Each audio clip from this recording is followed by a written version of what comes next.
রবিবার সকালে পদ্মা সেতুর এক্সপ্রেসওয়ের মাদারীপুরের শিবচরের যাত্রীবাহী একটি বাস নিয়ন্ত্রণ হারিয়ে খাদে পড়ে প্রাণ গেল ২০ জনের। এ ঘটনায় আহত হন আরও ৩০ জন।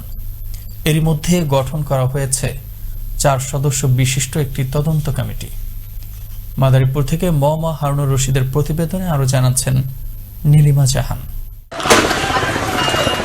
পদ্মা সেতুর এক্সপ্রেসওয়ের মাদারীপুরের শিবচরে যাত্রীবাহী একটি বাস নিয়ন্ত্রণ হারিয়ে খাদে পড়ে শেষ খবর পাওয়া পর্যন্ত প্রাণ হারিয়েছেন ২০ জন। এ ঘটনায় আহত হয়েছেন অন্তত ৩০ জন। আহতদের ঢাকা মেডিকেল কলেজ হাসপাতাল ও শিবচর উপজেলা স্বাস্থ্য কমপ্লেক্স সহ বিভিন্ন হাসপাতালে চিকিৎসা চলছে। রবিবার সকালে খুলনা থেকে যাত্রী বোঝাই করে একটি বাস ঢাকার উদ্দেশ্যে ছেড়ে আসে। এদিকে বাসটির আহত এক যাত্রী জানান, গাড়ির চালক তার হেলপারকে বলছে ব্রেক কিছুটা কম হচ্ছে। ড্রাইভার বলতেছে যে গাড়ির ব্রেক কমছে, তার মানে হাওয়া ব্রেক, তো হাওয়া পুরো জায়গাতে লিক করতেছে। এদিকে দুর্ঘটনার সময় চাকা বিস্ফোরণের শব্দ পেয়েছেন বলে জানান প্রত্যক্ষদর্শীরা।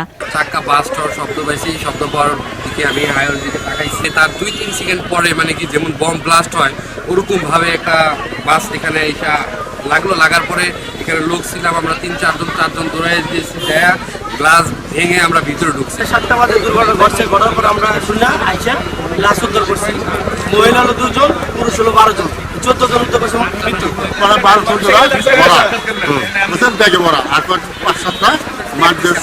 খবর পেয়ে ফরিদপুর জোনের ৩টি ফায়ার সার্ভিস স্টেশনের অ্যাম্বুলেন্স সহ উদ্ধার অভিযানে অংশ নেয় ফায়ার সার্ভিস। অতিরিক্ত যাত্রী বোঝাই দুর্ঘটনার কারণ হতে পারে বলে ধারণা ফরিদপুর ফায়ার সার্ভিস স্টেশনের এই কর্মকর্তার। গাড়িতে লোকজন বোঝাই ছিল, মানে পুরো গাড়ি ভরা ছিল। ১৪ জন তো এখানে স্পটে আমরা নিহত শনাক্ত করতে পারি, আর বাকি যারা সবাই কম বেশি আহত হয় সার্চ করে দেখবো যে আরও কেউ নিচে চাপা পড়ে আছে কিনা। এই ধরনের যদি লোক থাকে আমরা আমাদের যদি আমরা নিশ্চিত হবো যখন কোনো ভিকটিম নেই তখন আমরা অভিজ্ঞতা শেষ করব। তবে কি কারণে দুর্ঘটনা ঘটলো তা তদন্ত করে জানা যাবে বলে জানান মাদারীপুরের পুলিশ সুপার মাসুদ আলম।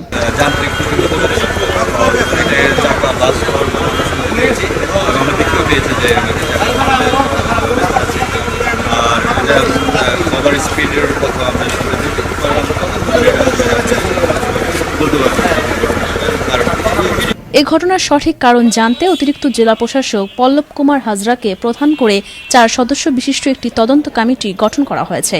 এই কমিটিতে জেলা police, highway police, fire service সহ বিভিন্ন বিভাগের প্রতিনিধিরা থাকবেন। আগামী ২ কর্মদিবসের মধ্যে তদন্ত কমিটিকে দুর্ঘটনার মূল কারণ, কাদের গাফিলতি ছিল এসব বিস্তারিত অনুসন্ধান করে তদন্ত প্রতিবেদন জমা দিতে নির্দেশনা দেওয়া হয়েছে।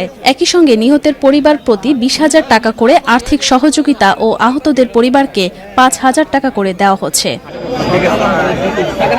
নীলিমা জাহান, আনন্দ টিভি, ন্যাশনাল ডেস্ক।